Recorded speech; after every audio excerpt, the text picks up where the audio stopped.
ರಾಮ ಜನ್ಮಭೂಮಿ ಅಯೋಧ್ಯೆಯಲ್ಲಿ ಪ್ರಧಾನಿ ನರೇಂದ್ರ ಮೋದಿ ಈಗಾಗಲೇ ನೂತನ ನವೀಕರಣಗೊಂಡಿರತಕ್ಕಂಥ ಅಯೋಧ್ಯಧಾಮ ರೈಲ್ವೆ ಜಂಕ್ಷನ್ ಉದ್ಘಾಟನೆಯಾಯಿತು.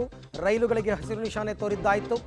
ನಂತರ ಈಗ ಅವರು ಏರ್ಪೋರ್ಟ್ನತ್ತ ಪ್ರಯಾಣ ಬೆಳೆಸ್ತಾರೆ. 6 ವಂದೇ ಭಾರತ್ ಮತ್ತು 2 ಅಮೃತ್ ಭಾರತ್ ರೈಲು.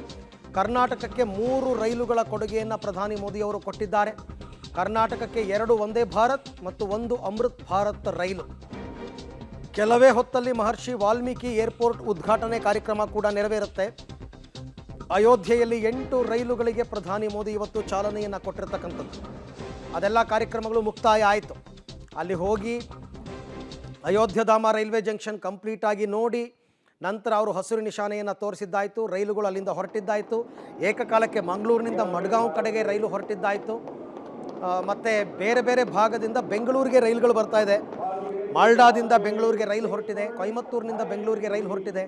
ಮಂಗಳೂರಿನಿಂದ ರೈಲು ಮಡ್ಗಾಂವ್ ಹೊರಟಿದೆ. ಇವೆಲ್ಲವೂ ಕೂಡ ಪ್ರಧಾನಿ ಮೋದಿಯವರು ಕರ್ನಾಟಕಕ್ಕೆ ಕೊಟ್ಟಿರ್ತಕ್ಕಂತಹ ಕೊಡುಗೆ. ಈಗ ರೈಲು ನಿಲ್ದಾಣದ ಕೆಲಸಗಳನ್ನ ಮುಗಿಸಿ ಏರ್ಪೋರ್ಟ್ನತ್ತ ಮೋದಿ ಅವರು ತೆರಳಿದ್ದಾರೆ.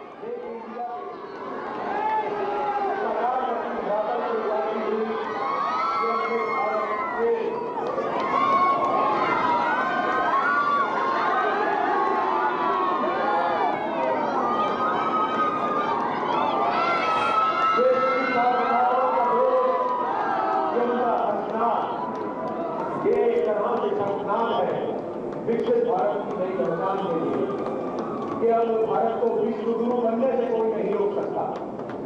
ये विश्वास स्थापी ತಾವು ಗಮನಿಸ್ತಾ ಇದ್ದೀರಿ. ನಾನು ಆಗಲೇ ಹೇಳ್ತಾ ಇದ್ದೆ, ಇನ್ನು ಮುಂದಿನ ಕೆಲಸ ಅಂತಂದರೆ ಪ್ರಧಾನಿ ಮೋದಿ ಅವರದ್ದು ಏರ್ಪೋರ್ಟ್ ಕಡೆಗೆ ಪ್ರಯಾಣವನ್ನು ಬೆಳೆಸಿದ್ದಾರೆ. ಈಗಾಗಲೇ ಏರ್ಪೋರ್ಟ್ನಿಂದನೇ ಅವರು ರೈಲ್ವೆ ಸ್ಟೇಷನ್ಗೆ ಬಂದಿದ್ದು.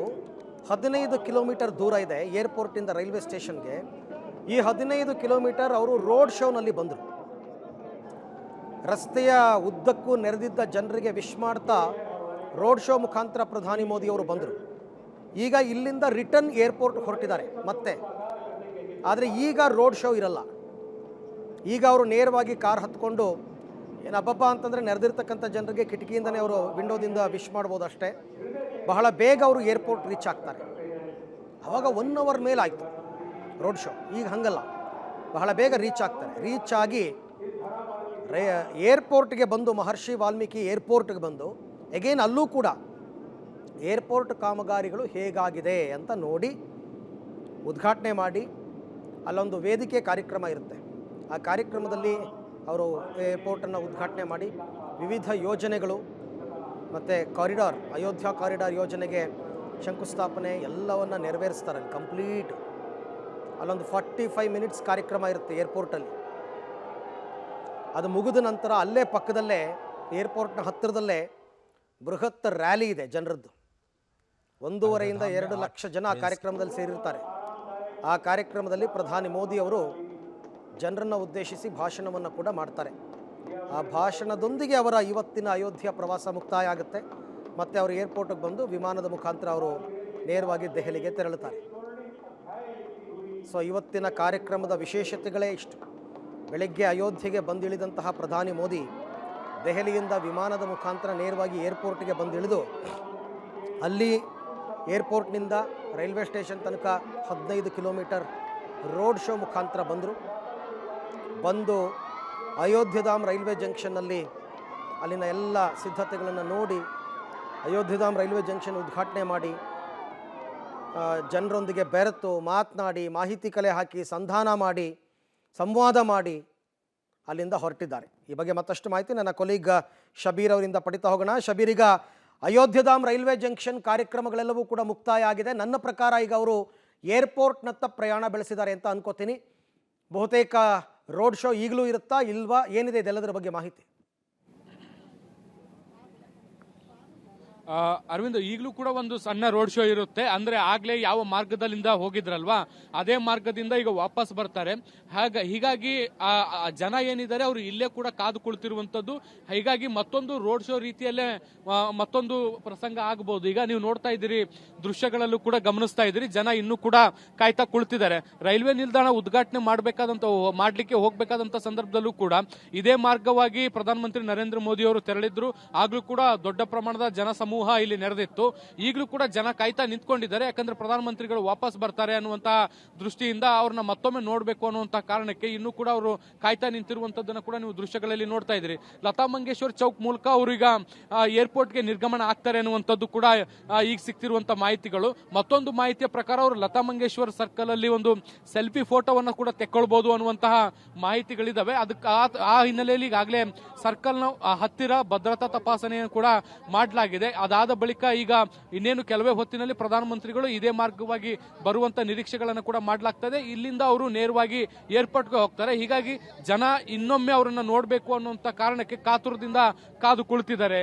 ಅರವಿಂದ್, ಬಹುತೇಕ ದೇಶದ ಬೇರೆ ಬೇರೆ ಭಾಗಗಳಿಂದ ಮೂಲೆ ಮೂಲೆಯಿಂದ ಜನ ಆಗಮಿಸಿರ್ತಾರೆ ಇವತ್ತು ಅಯೋಧ್ಯೆಗೆ. ಅಲ್ಲಿ ಅವರಿಗೆ ಮೋದಿಯನ್ನು ನೋಡುವಂತಹ ಅವಕಾಶ ಸಿಗುತ್ತೆ ಅಂತಂದಾಗ ಅವಕಾಶ ಕಳ್ಕೋಬಾರ್ದು ಅಂತಕ್ಕಂಥ ಕ್ರೇಜ್ ಜನರಲ್ಲಿ ಹೆಚ್ಚಾಗಿ ಕಂಡು ಬರ್ತಾ ಇದೆಯಾ ಅಂತ ಶಬೀರ್? ಖಂಡಿತವಾಗ್ಲು ನಾವು ಬೆಳಗ್ಗೆ ನೋಡಿ ಇಲ್ಲಿ ವಾತಾವರಣ ಅಷ್ಟು ಸರಿಯಾಗಿಲ್ಲ. ಯಾಕೆಂದ್ರೆ ಬಹಳಷ್ಟು ದೊಡ್ಡ ಪ್ರಮಾಣದಲ್ಲಿ ಫಾಗ್ ಬೀಳ್ತಾ ಇದೆ. ಬೆಳಗ್ಗೆ 7 ಗಂಟೆಗೆ ನೀವು ಮನೆಯಿಂದ ಆಚೆ ಬರಬೇಕು ಅಂದ್ರೆ ಬಹಳಷ್ಟು ಗಟ್ಟಿ ಮನಸ್ಸು ಮಾಡಿ ಹೊರಗಡೆ ಬರಬೇಕಾಗತ್ತೆ. ಇಂತಹ ಕೆಟ್ಟ ಹವಾಮಾನ ಪರಿಸ್ಥಿತಿಯಲ್ಲೂ ಕೂಡ ಜನ ನೋಡಿ ಯಾವ ರೀತಿಯಾಗಿ ಸೇರ್ಕೊಂಡಿದ್ದಾರೆ ಅನ್ನುವಂಥದ್ದನ್ನ ನೀವು ಗಮನಿಸಬಹುದು. ಸ್ವೆಟರ್ಗಳನ್ನ, ಮಫ್ಲರ್ಗಳನ್ನ ಬಳಸ್ಕೊಂಡು, ಟೋಪಿಗಳನ್ನ ಹಾಕೊಂಡು, ಚಳಿಯಿಂದ ಹೇಗೋ ಒಂದು ರಕ್ಷಣೆಯನ್ನ ಮಾಡಿಕೊಂಡು ಪ್ರಧಾನಮಂತ್ರಿಗಳನ್ನ ನೋಡಬೇಕು ಮತ್ತೆ ಅವ್ರನ್ನ ಕಣ್ತುಂಬಿಕೊಳ್ಬೇಕು ಅನ್ನುವಂತ ಕಾರಣಕ್ಕೆ ಎಲ್ಲರೂ ಕೂಡ ಬಹಳ ದೊಡ್ಡ ಪ್ರಮಾಣದಲ್ಲಿ ಬಂದು ಸೇರ್ಕೊಂಡಿರುವಂತದ್ದನ್ನ ಕೂಡ ಗಮನಿಸ್ತಾ ಇದ್ದೀವಿ. ಇನ್ನೇನು ಪ್ರಧಾನಮಂತ್ರಿಗಳು ಕೆಲವೇ ನಿಮಿಷಗಳಲ್ಲಿ ಬರುವಂತ ಸಾಧ್ಯತೆಗಳನ್ನ ಕೂಡ ನಾವು ಇದೇ ರೋಡ್ ನಲ್ಲಿ ಎಕ್ಸ್ಪೆಕ್ಟ್ ಮಾಡ್ತಾ ಇದ್ದೀವಿ. ವೆಹಿಕಲ್ ಮೂವ್ಮೆಂಟ್ ಗಳು ಕೂಡ ಈಗ ಆಗ್ತಾ ಇರುವಂತದ್ದು ಕೂಡ ನೀವು ನೋಡ್ತಾ ಇದ್ದೀರಿ. ಇನ್ನೇನು ಕೆಲವೇ ಹೊತ್ತಿನಲ್ಲಿ ಪ್ರಧಾನಮಂತ್ರಿಗಳು ಇಲ್ಲಿ ಬರಬಹುದು. ಜನರಲ್ಲಿ ಒಂದು ವಿಶೇಷವಾದಂತ ಕ್ರೇಜ್ ಇದೆ. ಅವ್ರನ್ನ ನೋಡ್ಬೇಕು, ಅವ್ರ ಹತ್ರ ಕೈ ಬೀಸಬೇಕು, ಅವ್ರು ನಮ್ಮ ಹತ್ರ ಕೈ ಬೀಸುವಾಗ ಅದು ಆಗುವಂತಹ ಒಂದು ಕ್ರೇಜ್ ಇದೆಯಲ್ಲ, ಅದು ವಿಶೇಷವಾಗಿ ಜನರು ಫೀಲ್ ಮಾಡ್ತಾರೆ. ಹೀಗಾಗಿ ಬೇರೆ ಬೇರೆ ಭಾಗಗಳಿಂದ ಬಂದಿರುವಂತಹ ಜನರು ಏನಿದ್ದಾರೆ ಅವ್ರು ಎಲ್ಲರೂ ಕೂಡ ಕಾತುರದಿಂದ ಕಾದು ಕುಳಿತಿರುವಂತದ್ದನ್ನ ಕೂಡ ನೀವು ಗಮನಿಸ್ತಾ ಇದ್ದೀರಿ. ಆ ಭಾಗದಲ್ಲೂ ಕೂಡ ನೀವು ನೋಡಬಹುದು ಬೇರೆ ಬೇರೆ ಭಾಗದಿಂದ ಬಂದಂತ ಸಾಧು ಸಂತರು ಕೂಡ ಪ್ರಧಾನಮಂತ್ರಿಗಳನ್ನ ನೋಡ್ಲಿಕ್ಕೆ ಒಂದು ಡಯಾಸ್ ಅನ್ನ ಹಾಕೊಂಡು ಅಲ್ಲಿ ಕೂತಿರುವಂತದ್ದನ್ನು ಕೂಡ ನೀವು ಗಮನಿಸ್ತಾ ಇದ್ದೀರಿ. ಎಲ್ರಿಗೂ ಕೂಡ ಒಂದು ಕ್ರೇಜ್ ಇರುವಂತದ್ದು. ಅಯೋಧ್ಯೆ ಸಂಪೂರ್ಣವಾಗಿ ಬದಲಾಗಿದೆ. ಅವರು ಅಯೋಧ್ಯೆಗೆ ಬಂದಂತ ಸಂದರ್ಭದಲ್ಲಿ ಅವರಿಗೆ ಈ ರೀತಿಯಾಗಿ ಒಂದು ಧನ್ಯವಾದವನ್ನ ಅಥವಾ ಕೃತಜ್ಞತೆಯನ್ನ ಸಲ್ಲಿಸಬೇಕು ಅನ್ನುವಂತ ದೃಷ್ಟಿಯಿಂದ ಜನರು ಸ್ವಯಂ ಪ್ರೇರಿತವಾಗಿ ಬಂದು ಅವರಿಗೋಸ್ಕರ ಕಾಯ್ತಾ ಕುಳಿತಿರುವಂತದ್ದನ್ನ ಕೂಡ ನೀವು ನೋಡಬಹುದು. ಪ್ರಧಾನಮಂತ್ರಿಗಳು ಇದೇ ಮಾರ್ಗವಾಗಿ ಹೋಗಿ ಈಗ ಸುಮಾರು 1 ಗಂಟೆ ಕಾಲ ಆಗ್ತಾ ಬಂತು. ಆದಾಗ್ಯೂ ಕೂಡ ಜನರು ಕದಲ್ದೆ ಎಲ್ಲೂ ಕೂಡ ಹೋಗದೆ ಮತ್ತೊಮ್ಮೆ ಅವರು ಇದೇ ಮಾರ್ಗದಿಂದ ಬರ್ತಾರಲ್ಲ, ಅವ್ರನ್ನ ಮತ್ತೊಮ್ಮೆ ನೋಡಬೇಕು ಅನ್ನುವಂತ ಕಾರಣಕ್ಕೆ ಬಹಳಷ್ಟು ಕುತೂಹಲದಿಂದ ನಿಂತ್ಕೊಂಡಿರುವಂತದ್ದನ್ನು ಕೂಡ ನೀವು ನೋಡ್ತಾ ಇದ್ದೀರಿ. Arvind, okay, thank you Shabbir. ತಮ್ಮೆಲ್ಲ ಮಾಹಿತಿಗೆ ಧನ್ಯವಾದ. ಕೆಲವೇ ಕ್ಷಣದಲ್ಲಿ ಲತಾ ಮಂಗೇಶ್ಕರ್ ಚೌಕ್ ಮುಖಾಂತರ ಪ್ರಧಾನಿ ಮೋದಿಯವರು ಪ್ರಯಾಣವನ್ನು ಬೆಳೆಸ್ತಾರೆ ಏರ್ಪೋರ್ಟ್ ಕಡೆಗೆ. ಅದಕ್ಕೋಸ್ಕರನೇ ಜನರು ಕಾತರರಾಗಿ ಅಲ್ಲಿ ಕಾದು ಕುಳಿತಿದ್ದಾರೆ. ಆ ದೃಶ್ಯಗಳನ್ನು ತಾವು ಗಮನಿಸ್ತಾ ಇದ್ರಿ. ನೇರ ಪ್ರಸಾರದಲ್ಲಿ ನನ್ನ ಕೊಲೀಗ್ ಶಬೀರ್ ಕೊಟ್ಟಂತಹ ಎಲ್ಲ ಮಾಹಿತಿಗಳು ಇವತ್ತು ಬೆಳಗ್ಗೆಯಿಂದಲೂ ಕೂಡ ಅದು ಹೇಳ್ತಾ ಇದ್ರು. ಅಯೋಧ್ಯೆಯಲ್ಲಿ ನಾನು ಇವತ್ತು ನೋಡ್ತಾ ಇದ್ದೆ 7 ಡಿಗ್ರಿ ಟೆಂಪ್ರೇಚರ್ ಇದೆಯಂತೆ ಬೆಳಗ್ಗೆ ಹೊತ್ತಲ್ಲಿ, 7 ಡಿಗ್ರೀಸ್. ಬೆಳಗ್ಗೆ 7 ಗಂಟೆಗೂ ಕೂಡ ಹಿಮ ಬೀಳ್ತಾ ಇದೆ. ವಾತಾವರಣ ನಾ ಹೇಳ್ತಾ ಇರೋದು ಅಂದರೆ ಹವಾಮಾನ ಅಷ್ಟು ಚಳಿಯದ್ದಾಗಿದ್ದರೂ ಕೂಡ ಜನರ ಕ್ರೇಜ್ ಹೆಂಗಿದೆ ನೋಡಿ. ಬೆಳಗ್ಗೆನೇ ಎದ್ದು ಸೂರ್ಯೋದಯಕ್ಕೆ ಹೋಗಿ ಅವರು ಸರಿಯೂ ನದಿಯಲ್ಲಿ ಸ್ನಾನ ಮಾಡ್ತಾರೆ. ತಣ್ಣೀರಲ್ಲಿ ಸ್ನಾನ ಮಾಡಿ ದೇವರ ದರ್ಶನಕ್ಕೆ ಆಗಮಿಸ್ತಕ್ಕಂಥದ್ದು ಪದ್ಧತಿ.